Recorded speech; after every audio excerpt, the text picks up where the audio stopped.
Hey guys, this video is sponsored by Ible. Make sure you guys download the app, follow me, and talk to me on there. This show is sponsored by BetterHelp. As the world's largest therapy service, BetterHelp has matched 3 million people with professionally licensed and vetted therapists available 100% online. Plus, it's affordable. Just fill out a brief questionnaire to match with a therapist.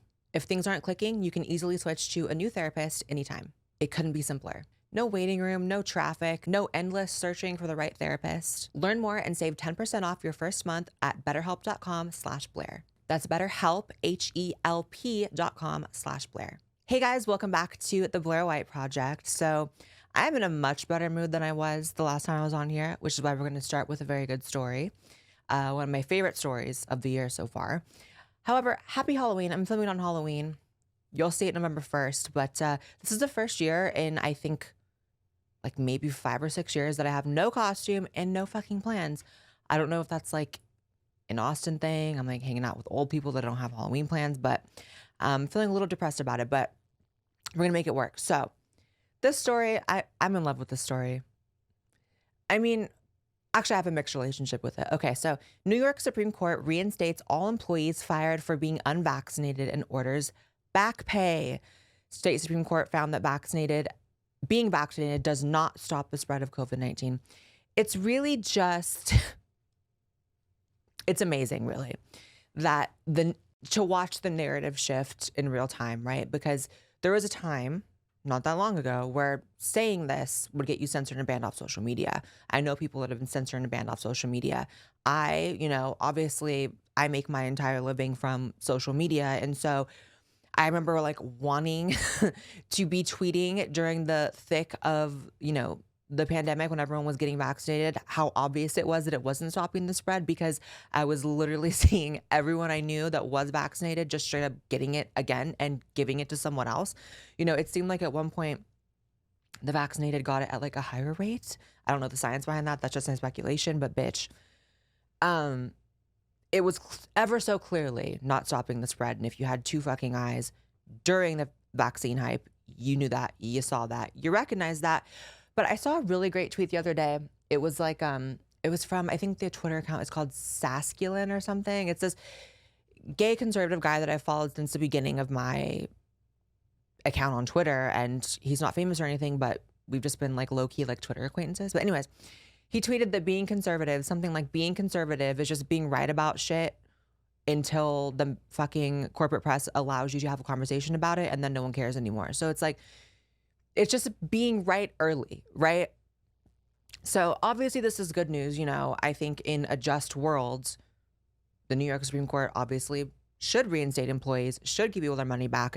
But it's bittersweet in the sense of like how many people, if they had the information from the beginning during the vaccine hype, when everyone was rushing to their favorite Rite Aid and Walgreens to get vaccinated, how many of them would not have if they knew or had even a hint that it wasn't going to stop the spread, that it wasn't going to not spread to people in their household, people they're around. Because, I said it before, there's literally a fly on my microphone. Hi.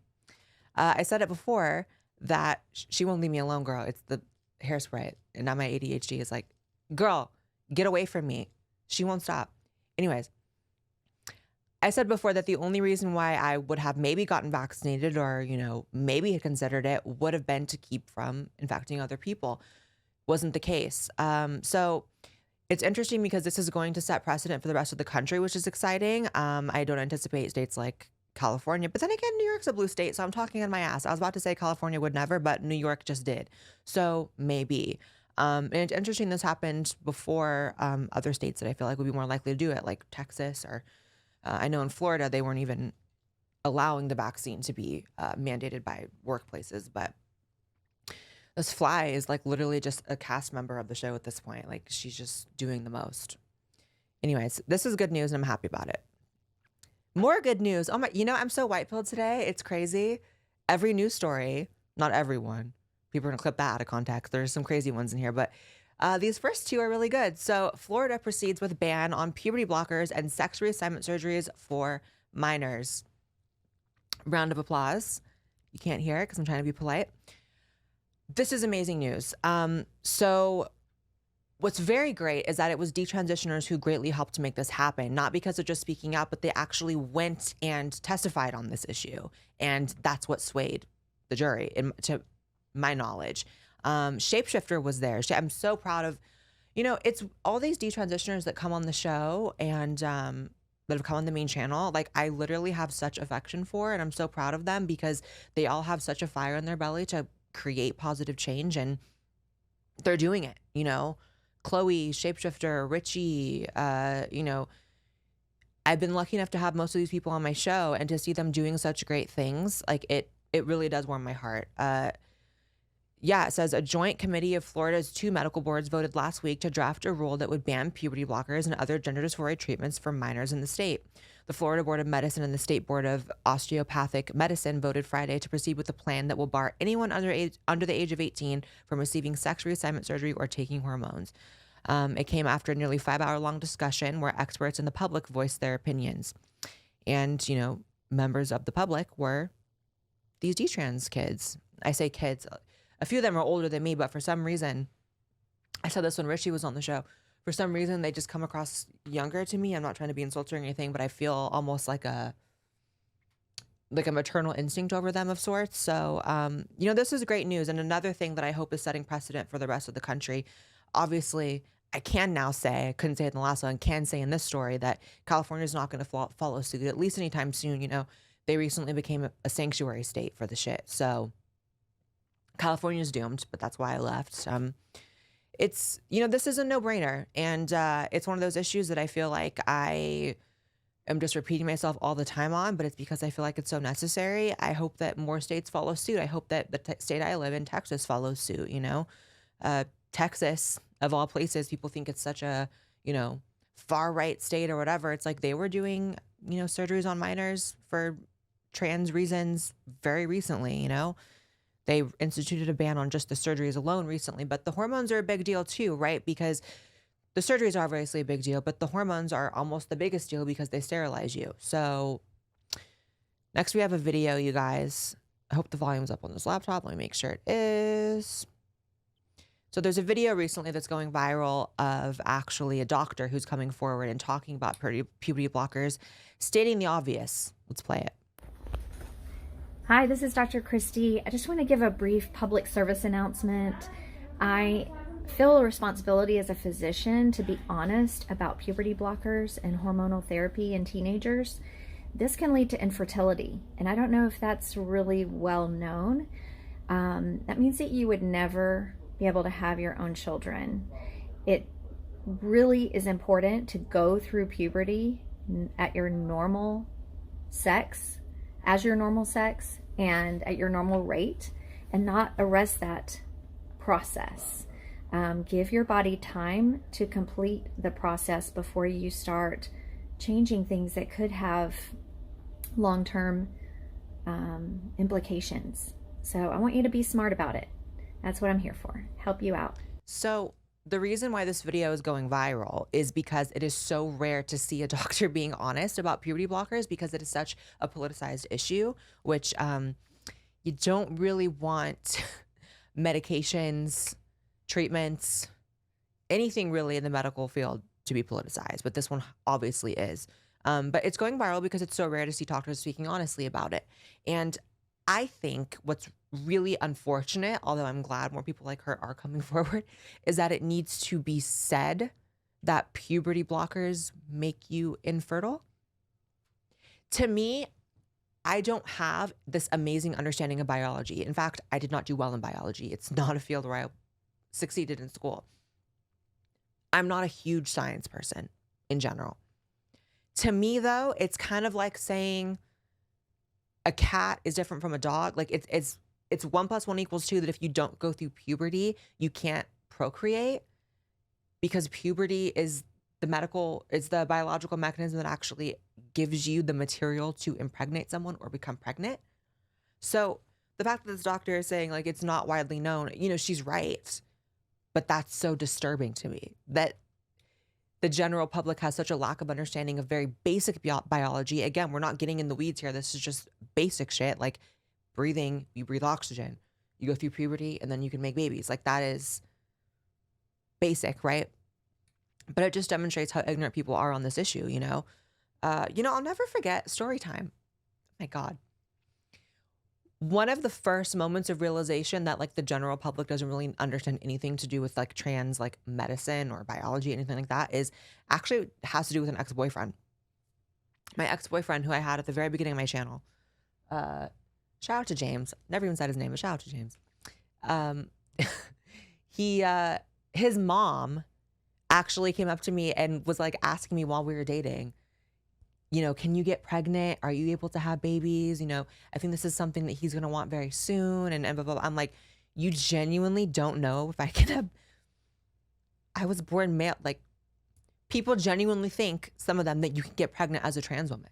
And, you know, it's mocked like, oh, people aren't that stupid. People are that fucking stupid, dude. No shade to her. She was a nice enough lady. But it's like, when that happened, I was like, oh, people like don't get it like at all.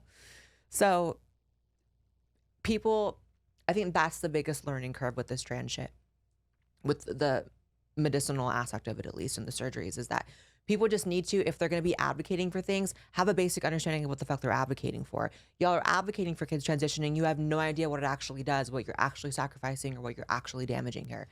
But you'll just advocate it for anyways because you're so fucking obsessed with being tolerant and loving, and you don't understand that you're actually being fucking monsters.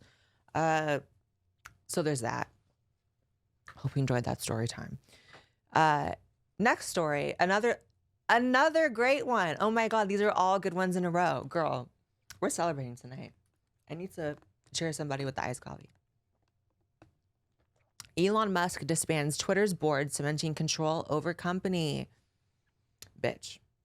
Twitter it's a new day on Twitter. I think today on Twitter, Pelosi's gay lover was trending, which we know would have never happened under leftist leadership. So shout out to Elon. Not that I necessarily believe it was a gay lover that did the Pelosi thing. And we are talking about that story today. But you know what I'm saying? It's just the fact that like that funny ass shit can trend. It wouldn't have trended before. And I love it. But in general, just knowing that Twitter is in the hands of someone who actually values free speech, not just with their words, with their actions, is a good thing. You know, you really cannot underestimate how vital Twitter is to the national discourse and to politics and how it actually moves and shapes elections. I mean, you had the Hunter Biden laptop story that was completely censored by Twitter. We're going to get more into social media censorship, by the way. There's a crazy story that Tim Pool was tweeting. I want to talk about that. Just the fact that a huge, like, likely election swaying story was censored by social media in favor of one political party, because it always is. Like, how is that good for anyone? So the fact that that's not going to hopefully be the case on Twitter anymore, unless Elon really switches up, is a very good thing. And, you know, a lot of people are saying that the algorithm is now different and that right-wing accounts are getting so much more engagement and so many new followers while left ones are going down. I don't think that's necessarily the case. I don't think he's been in there long enough to actually create an algorithm change.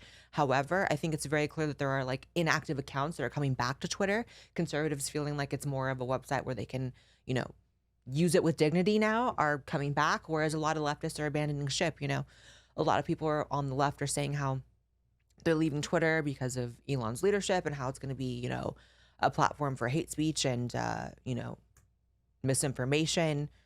I like how misinformation is always only on one side, right? And I'm just so fucking tired of hearing that word. Like, it's just one of those buzzwords that, like, I'm going to need a new word for that. Like, I'll even let you continue using it, but the word itself is getting on my nerves because y'all misuse the fuck out of it, just like with words like racism, just like with like words sexism, transphobia, all that shit is always incorrectly used, at least almost always. But anyways, you know, a lot of people are really fucking freaking out about the Elon shit. Like, I saw one tweet that was like, stand your ground, fight like a Ukrainian. I can't. What is the fetishization with like Ukrainians on the left? Like, I don't understand. Like, I fuck with Ukrainians, but it's just something about if you see a Ukrainian flag in anyone's Twitter handle, it's going to be a problem. It's basically as much of an indicator of someone who's unintelligent and a group thinker as like pronouns in your bio or a rainbow flag. Like, it's really something that you have an entire side of the political spectrum that straight up not just doesn't value free speech, but actively dislikes it, that actively fights against it, that actually fights to censor information. And why the fuck anyone on either political party feels like they have the right to censor information from the general public, to hide information from the public, from the common man, is just on a fundamental level demented and fucked up, right? But this is what people, I think, have really been waiting for, is the Elon shit. I remember earlier in the year, people were thinking he was going to buy it and it didn't go through. This is why I hate wearing this jacket, by the way, because I know if you're listening and not watching, like, this jacket keeps falling. Like, I want it to fall, but not completely fall, right? Like, it's being annoying. It really is crazy that free speech is not a virtue celebrated by the modern left, especially because originally they're the ones championing it, right? You had the ACLU, you had colleges, that free speech was the groundwork for their entire ideology. And now it's like their number one enemy as an ideology, right? But it's the same thing. They used to be, anti-big pharma. Now, I don't think being pro-big pharma is even like a way to describe their behavior. They are literally walking, talking ads. Like, they're doing advertising. Like, I know Pfizer sponsoring like half the fucking television shows you watch, half the fucking, news programs you're watching, but they don't even need to do it. They have people on the ground going around, like, at one point, basically assaulting people for not being vaccinated, getting people's faces over it, refusing to let them work, right? And now that's obviously being reversed, thank God. But like, the average leftist does big pharma's advertising for free. They're walking, talking billboards.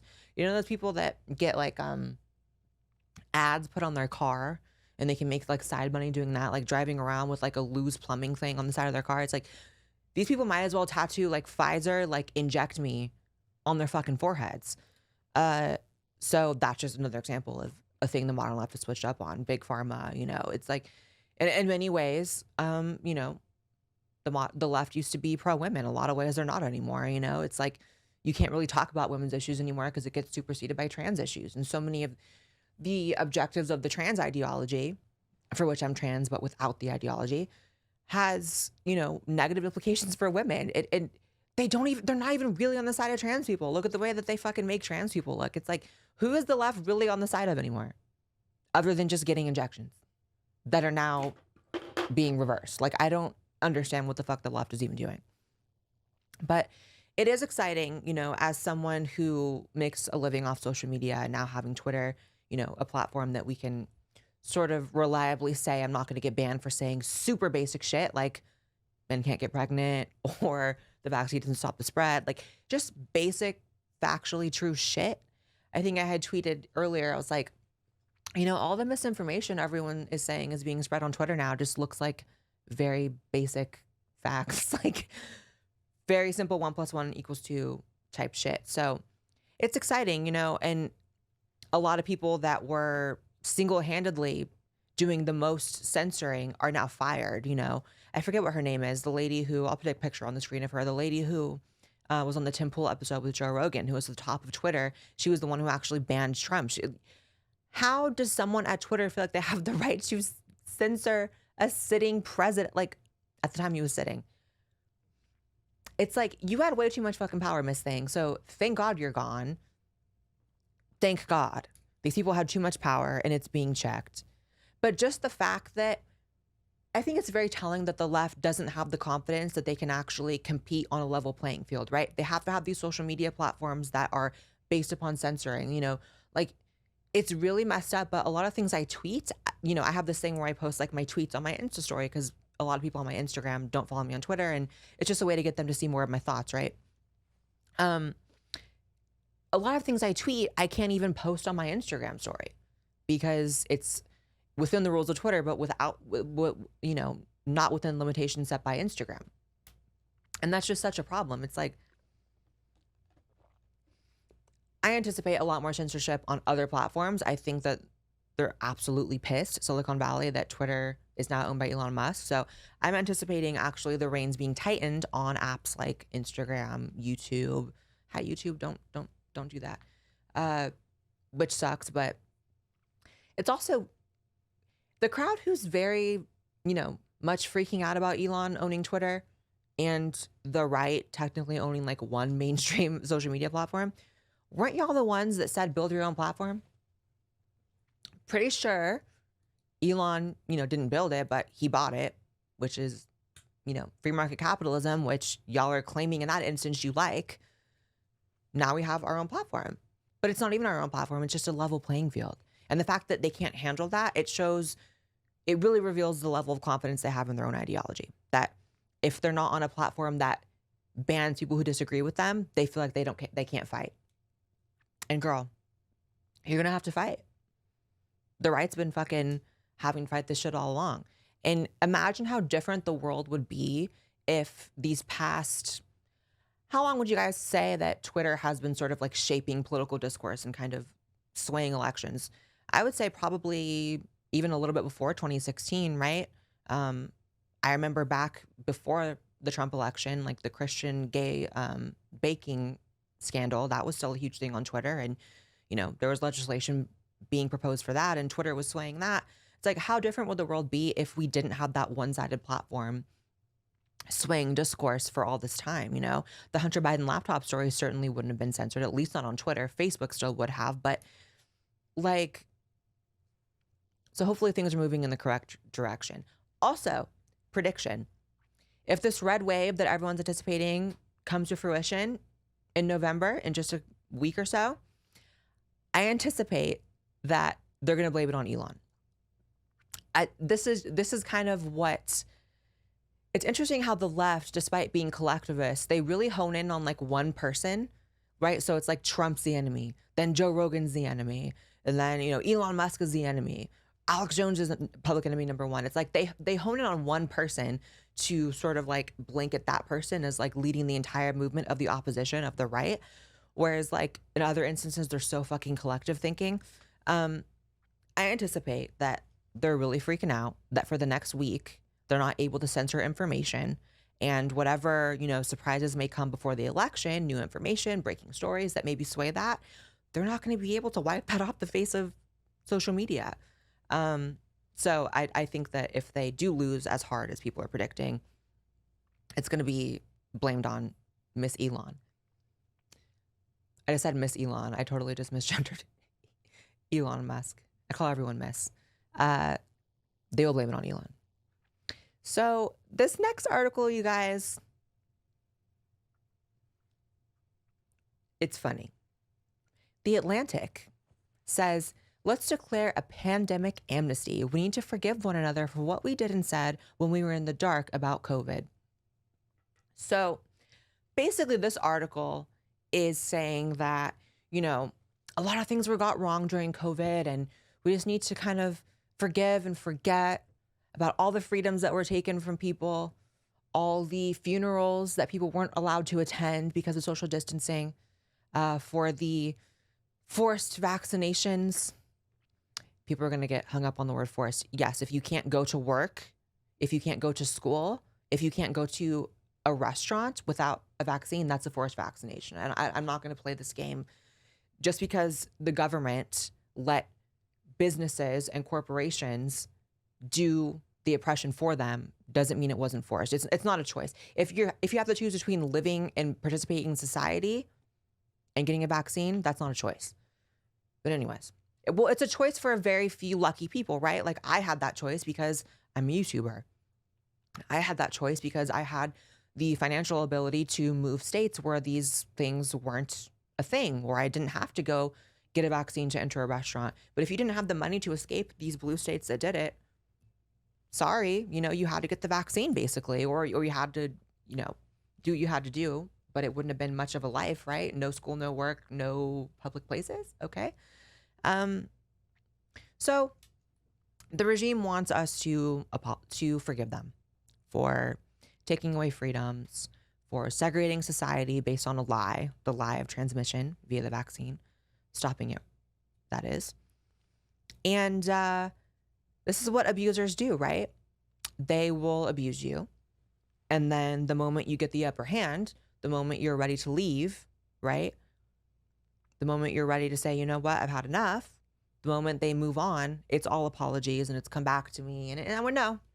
not coming back to you, weren't with you in the first fucking place, but I will never forget what the fuck went down in 2020. I am fucking traumatized, and I am embedding what happened in 2020 into my personal political ideology, which is I will always, forever, I don't care what political party or how things change, I will always vote in the direction of less government.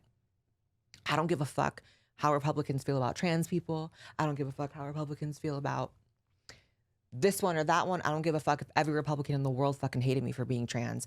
The difference is when I was living in Los Angeles, which was blue, I had to go to Orange County, which was red, to even sit in a restaurant, to go to the beach.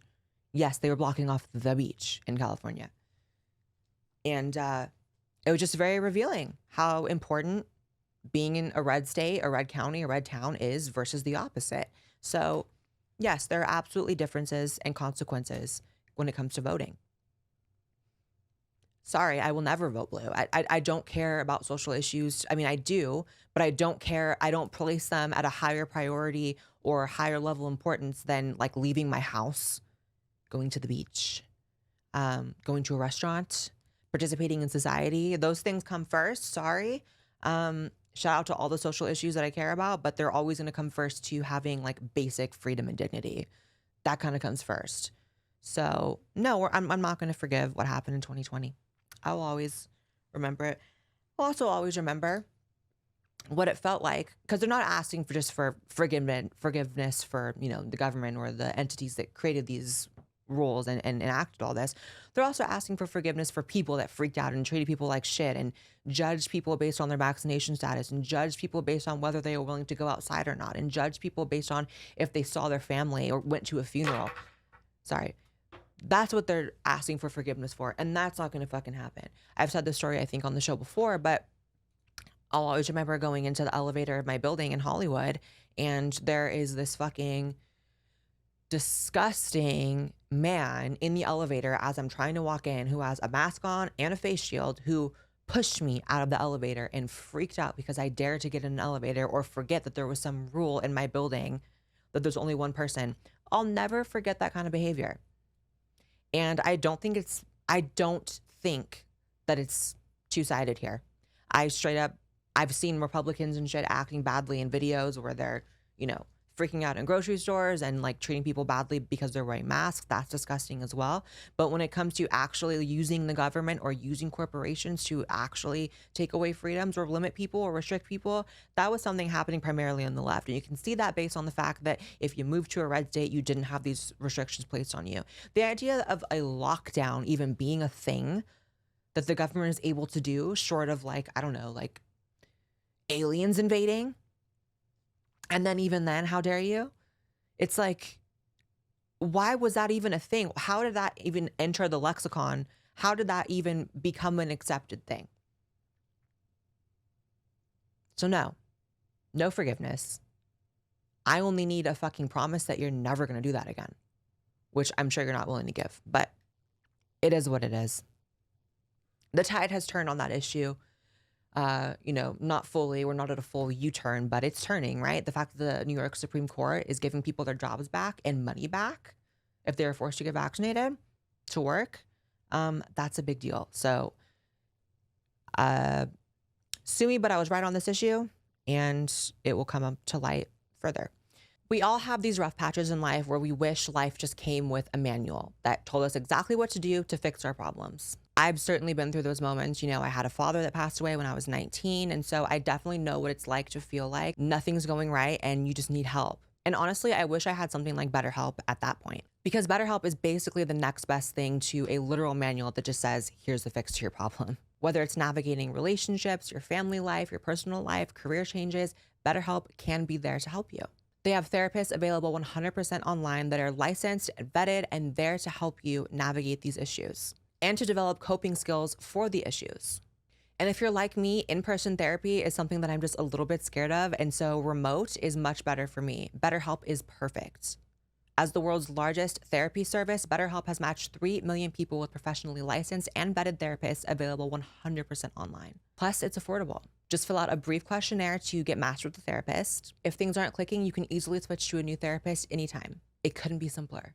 No waiting room, no traffic, no endless searching for the right therapist. Learn more and save 10% off your first month at betterhelp.com/Blaire. That's BetterHelp, HELP.com/Blaire.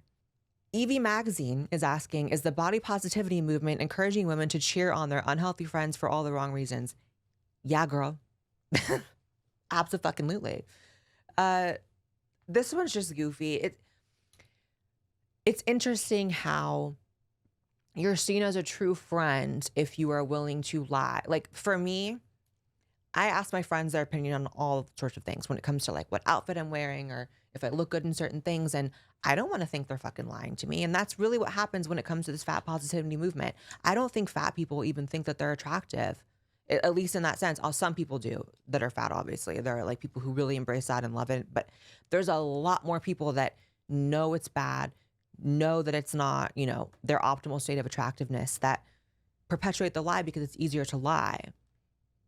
And, you know, I don't consider it a good thing. Granted, never going to go out of my way to tell a fat person like that they look bad. That's disgusting. And people who do that, like, you're an asshole and you're a bully. But if someone actually asked me if like their body looked good and they were fat, why would I lie? And how would I be a better person for lying than I would to be like, well, you know, you could get snatched a little bit and look better, you know. I want my friends, if I ask them if I'm gaining weight, to help me out and tell me the truth, you know. But the truth is something most people can't handle. So yes, the fat positivity movement is disgusting, but there's, you know, obviously more dire implications to it as well. Like during the pandemic, they were still pushing this idea that fat is healthy. You know, you had magazines like, what was it? It was Cosmopolitan running that article and that magazine cover saying this is healthy and a picture of a fat woman. It's like, how dare you do that in the middle of a pandemic, and how dare it be against the rules of leftist ideology to criticize that? Like, I don't ever see leftists criticizing that kind of shit. And they really should, because I think this could actually be a uniting issue. This could be something everyone could kind of agree on, that it was pretty messed up to, in the middle of a pandemic that predominantly affects overweight people, older people, etc., to tell them that it's healthy to be fat. How you're killing people. That is killing people. Cosmopolitan potentially killed people. It's just crazy. I mean, this is what Kanye touched on in the interview with Tucker as well. It's like, how demented of a movement is that, and why are people pushing it? Demented. All right, you guys, this story is crazy.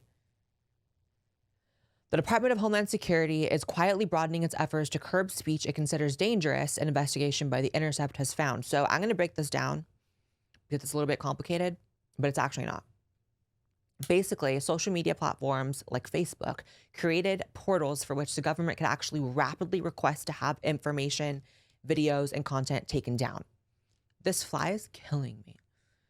So what that means is, think of the Hunter Biden laptop story. Obviously, there's so many other things, right? You could get banned for, you know, sharing information that, you know, furthered evidence of the innocence of Kyle Rittenhouse.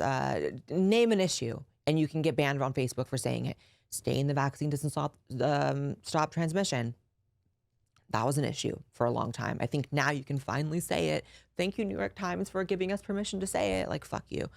So basically, we live with these social media platforms that, again, are swaying elections and swaying the hearts and minds of people, that the government is able to go in and say, actually, that information is not appropriate for the common man to digest.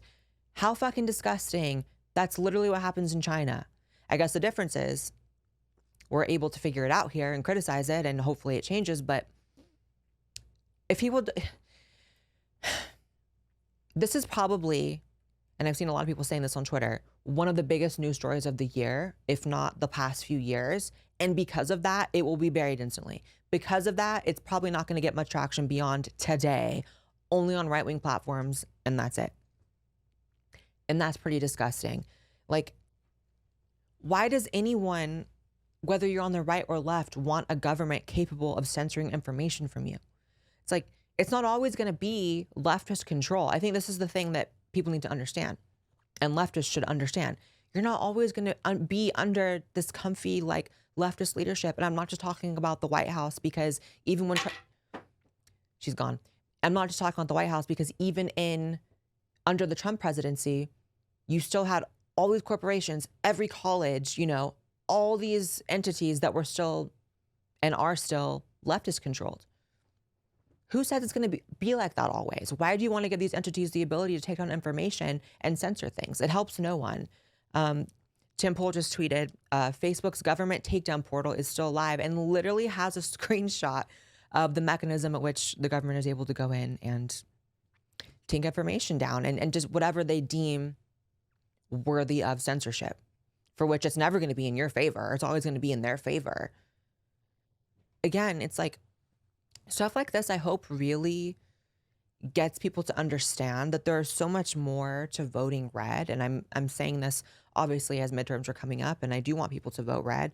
It is a child's understanding of the world to think or say that voting is based only on social issues. And I know I focus on social issues so much, but when I vote, it is almost never on social issues, because it's stuff like this that is actually what's at stake. Bigger government, more control, more censorship, less information. That's what's actually on the ballot. And all these social issues that obviously I do care about, right? Like I want people to understand trans issues in a way that's, unique to my perspective, right? So I hope to sway people in that direction. But when it comes to voting, these are the type of things you should be voting on. Not non-binary shit, not climate change, like name an issue. It's this type of stuff. So I'm going to read some of this article because it's really fascinating. Behind closed doors and through pressure on private platforms, the U.S. government has used its power to try and shape online discourse. According to meeting minutes and other records appended to a lawsuit filed by Missouri Attorney General Eric Schmidt, a Republican who's also running for Senate, discussions have ranged from the scale and scope of government intervention in online discourse to the mechanics of streamlining takedown requests for false and intentionally misleading information. That means Facebook is literally convening with the government saying, Daddy, how can I help you oppress people more? How can I help you censor information more? Facebook's a shithole social media network. And this is another reason why I'm so glad that Elon owns Twitter now. I can't see, for all of Elon's faults that you may want to bring to light, I can't see Elon sitting in a meeting with Nancy Pelosi and seriously considering censoring information on the platform. I just don't see that as a thing. I could be completely fucking fooled. Who knows? I don't know anyone who knows Elon. That's not true. I know people who know Elon. But regardless, this is just one of the benefits of having a neutral platform, because they're not going to do things like this. And having it owned by the richest man in the world means, I assume that there's a financial incentive for Facebook to be sucking the government's wiener like this, right? I assume they're getting grants and government funding and all that. So it's like, Elon doesn't need that. Elon's the richest person on the planet. Already a step up. So that screenshot Tim Pool posted is crazy. All right, on to probably the biggest story of the week, other than the Elon stuff, is Paul Pelosi's attack. So listen, the attack on Paul Pelosi, no matter what information comes out about it, no matter what the narrative versus the reality is, one thing can be for certain: I condemn violence against people for any reason. Well,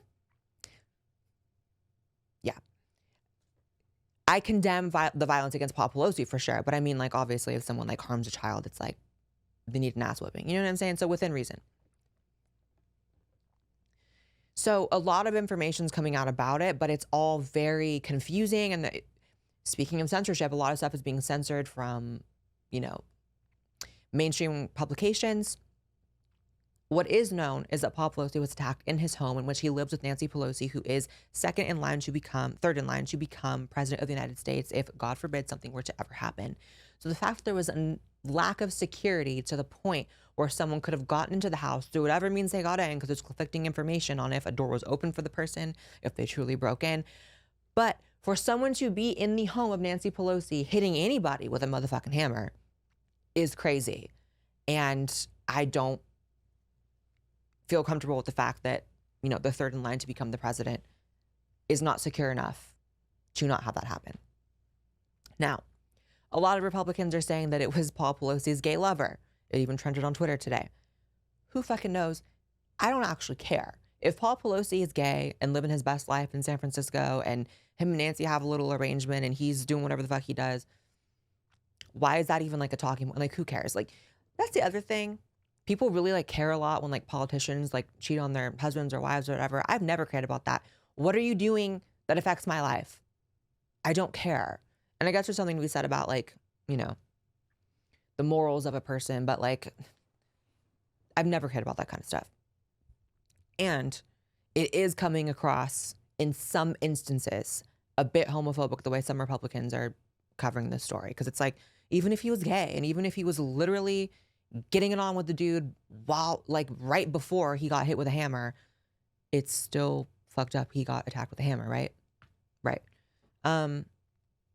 What's interesting though, and what makes this more crazy is that Paul Pelosi apparently referred on the 911 call to the attacker as his friend, which of course contributes to the theory that it was a boyfriend. But it's like, then how did even a friend, because apparently the friend, the person who did it is like a crazy homeless, like nudist person. Why is that even someone who's welcome in the home of Nancy Pelosi? I don't like that either. But it's just, you don't want to say any definitive statements, obviously, because I don't want this to age badly and be wrong. But I do know the 911 call was weird, so let's play that. A priority 910, 2640 Broadway, cross of Scott and Normandy. I have a 14-hour copy. RP stated that there's a male in the home and that he's going to wait for his wife. RP stated that he doesn't know who the male is, but he advised that his name is David and that he is a friend. RP sounded somewhat confused. So it was a friend, apparently. He claimed it was a friend. Also was waiting for Nancy, so pretty scary. What's really interesting is that, of course, right off the bat when the story broke, people were trying to say it was a crazy right-winger. And you know what? I don't necessarily blame them, if I'm just being real here, because even though it's not true and it has been debunked, I don't know. If someone went and attacked like Ron DeSantis in his home, my first instinct is going to be that it was a crazy lefty, right? That's just where your mind goes. However, it's another thing for someone like me who is a private citizen. Well, I'm a public figure, but you know what I mean. To speculate something like that. Another for Hillary Clinton to put it into the ether that the Republican Party was guilty. So we have a tweet here from Miss Hillary, which, go away, girl. Like, you lost to Donald Trump. You lost to a reality star. The fact that your political career wasn't over when that happened, you're lucky. So stop pushing it, girl. Hillary says the Republican Party and its mouthpieces now regularly spread hate and deranged conspiracy theories. It is shocking but not surprising that violence is the result. So, and as citizens, we must hold them accountable for their own words and the actions that follow. So you're holding Republicans responsible for an attack that had nothing to do with Republicans. What's wrong with you? Like, are you fucking demented? It's one thing, again, for like private people to speculate the political leanings of a violent attacker. It's another thing for someone who is arguably, you know, second or third most powerful person in the Democratic Party to do that and to fan those flames. Like, maybe be a little more fucking responsible. But then again, you have the president of the United States actively doing press conferences saying that MAGA Republicans, cringe term, by the way, are the root of all evil in the fucking country. Not direct quote, but that was the message of his press conference. You all remember the crazy red lights in the back. I don't know. Is anyone really under the delusion that there is more political violence on the right side of the political spectrum than there is the left? I don't know. That's when it goes back to like the whole living in two different worlds, two different realities thing, because I have a very different view on that. The next one, the girls are fighting. Caitlyn Jenner apologizes for misgendering transgender TikToker Star, stands by criticisms. So Caitlyn was interviewed on Fox News about Dylan Mulvaney's Normalize the Bulge saying, y'all know I just uploaded a video about Dylan. Link in the description if you haven't seen it, go watch it. However, where Miss Kate went wrong was while giving very valid criticisms about Dylan. I think Caitlyn also said he and like misgendered Dylan. First of all, there's a reason why I did not misgender Dylan in the video. First of all, because I genuinely think it is rude if someone really is trans. And, you know, even though Dylan is a fucking clown, I did think Dylan was really trans. You don't do it because you're giving them the ammunition to make the entire thing about that. So Caitlyn had very valid criticisms towards Dylan and the behavior. There were the same criticisms I made in my video that, you know, the difference is because Caitlyn said he, that's all it's going to be about. Dylan looks like the victim. Dylan looks like the, you know, Dylan did a video, like an emotional Dear Caitlyn Jenner video. It's like, why even give Dylan that? Because it's like, it sucks, but for things like that, that's why I just said they the whole time. I was like, I'm not even stepping in that territory. So, Caitlyn, you fucked up. I'm not even mad at you because genuinely, it is kind of hard to look at Dylan and say she. It actually is. I'm not trying to be mean when I say that. It's literally just that. That's why I actively kind of avoid it because I knew I couldn't hold it up the whole video. But there are valid criticisms against Dylan. And if you can't see that, I don't know what the fuck's going on. All right, this one's goofy, y'all. Joe Rogan tells a story where a mother badgered a school to put a litter box in one of the stalls for her daughter that identifies as an animal. The fuck? Let's watch that. Ready for this? My friend, his wife, is a school teacher. And she works at a school that had to install a litter box in the girls' room because there is a girl who's a furry who identifies as an animal. And her mother badgered the school until they agreed to put a litter box in one of the stalls. Yeah. So this girl goes into the litter room or to the girls' room and urinates or whatever. I don't know if she poops in it. That's pretty gross. You know what I mean? Like, if you could teach your cat, by the way, here's the thing. If you could teach your cat to use the toilet, you would. Mm-hmm. Okay? Yeah. Like, you don't want a box of piss in your house. It's the worst. I've had cats my whole life. It's the worst thing about having cats. You got to clean that box of piss every day. Yeah. Like, it's the greatest thing about dogs. They go outside. Like, you're a fucking The human. cat's got their humans trained. Imagine how crazy that is. You're a fucking human being, and you prefer a litter box. You want to piss into a pile of sand rather than use a bathroom that you could flush the toilet, wipe yourself like a normal person. Like, you're so crazy with what you think an animal is that not only have you said this, but you've conned the school into putting this fucking litter box in a girl's room. Yeah. Which is bananas. It is. It's absolutely insane. It is insane. It's, you know, it's so crazy how, obviously this is a wild case, right? I don't think like there's a ton of litter boxes being set up in schools, but it does reveal the extent for which this woke ideology actually takes you, right? That you can actually get there, that it's even possible. Just like you see the extreme outliers with like a lot of the trans stuff, it's like, the fact that you can get there within the ideology is the problem. So I would not want to be a kid growing up today. I'm just being very honest. Think of all the things working against kids, like living a normal, healthy, wholesome life in this day and age. First of all, you show up to school and half the teachers are asking you for your pronouns now and asking you to pick a sexuality and what's your gender and have you start questioning shit you would have never even questioned. It might disrupt the flow of your actual sexuality and your actual gender identity because you have a fucking lived out teacher talking about what are your pronouns? Are you really a girl? Like, that's one thing, right? You have the fact that schools were closed and people are missing out on educations and valuable years of socializing with people. And if you're young enough, don't even know what a face looked like for 2 years. You have like this weird now setup where like I would not want to be a kid. Look at social media and the normalization of like, one thing I was thinking about the other day, how easily accessible OnlyFans is and like how pervasive like pornography has become and how it's like just right there. Like half the people you see on Instagram who all these kids are aspiring to be have OnlyFans links in their bios. And if you think these 12 or 13-year-olds are not stealing their parents' credit cards to like, and it's not as if these are like old school, like, oh, a Playboy, you know, a kid stole a Playboy magazine. It's like low-key, like wholesome pornography, if such a term could exist. You know what I mean? Like standard, like normal, not hardcore shit. It's like half the time these people have OnlyFans links and you go to their page and they're getting like railed by 7 dudes. And it's like, this is what people, I would not want to be a kid today at all. They're all glued to their phones. They all have the attention span of a fly.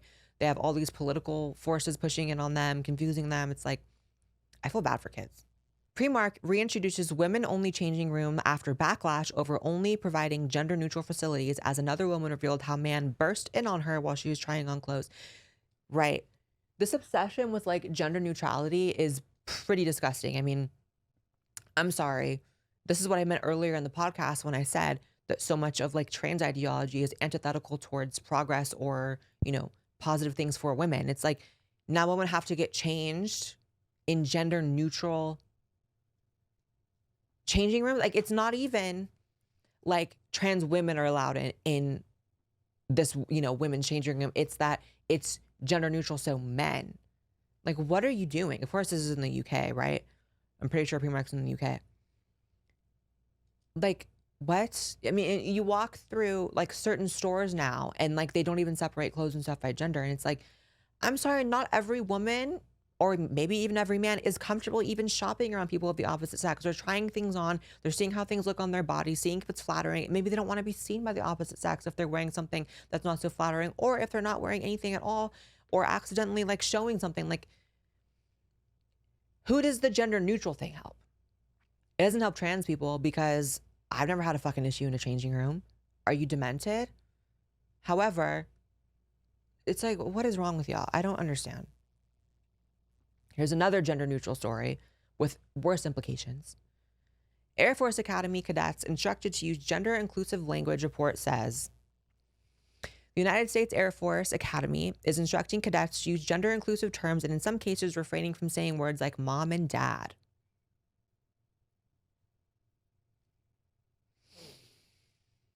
So you can't say mom and dad in the Air Force. And this is the military that's supposed to protect us right now with all this WW3 discourse going on. Like, these are who we're relying on. People who are too sensitive about hearing the word mom and dad. And again, who's this supposed to help? Is it supposed to help trans people? And if so, I need you to explain to me how. I genuinely would like to know how this helps trans people in the Air Force by not saying mom and dad. Would you not still want to be a mom or a dad if you are trans? Oh, you know what? I just figured it out. I'm stupid. It's literally for just non-binary shit. Because non-binary people, while claiming to be trans, constantly support things that actually hurt trans or are antithetical towards trans people. Actual transsexuals. And non-binary people get hoisted to the top of the fucking megaphone in the trans community, despite being completely different in almost every fathomable way, despite being non-binary when trans is a binary thing. Right. This has to just be for non-binary shit. One of the slides in the instruction discusses inclusive language, telling cadets to nix terms like mom and dad, boyfriend, girlfriend, you guys. This is what I mean by South Park and like living in a meme.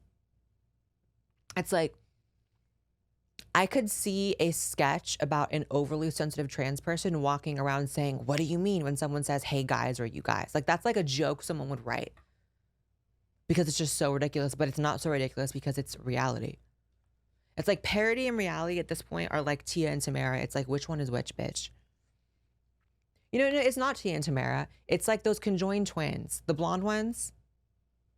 I'll put a picture on the screen. It's like those girls. It's like they're one and the same at this point. They are the same.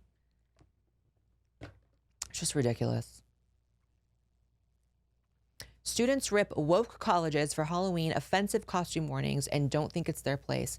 This is another little white pill story.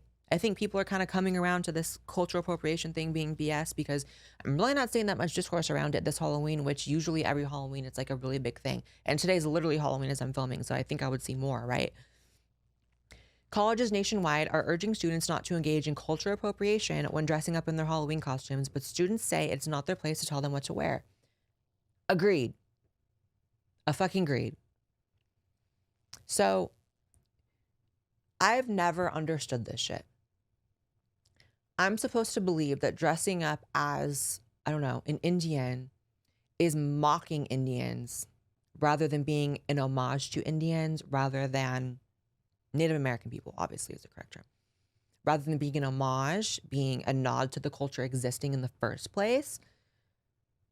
I mean, it'd be one thing, like, can we not take like intent into account ever? Like, have y'all ever genuinely seen some like dumb, like, I don't know, college girl drunk in a Native American costume, and y'all really think it's in her heart that she's like, oh, I hate Native Americans, so I'm dressing up as a Native American to make fun of them? Like, are you kidding?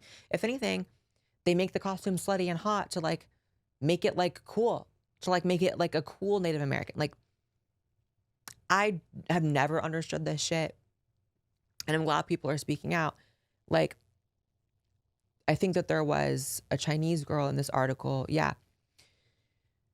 Someone speaking out saying, I'm an Asian American, and I think it's very ridiculous for a school to tell a student that you cannot wear other cultures. I think it's kind of flattering when people do that because it shows that they acknowledge my culture's existence.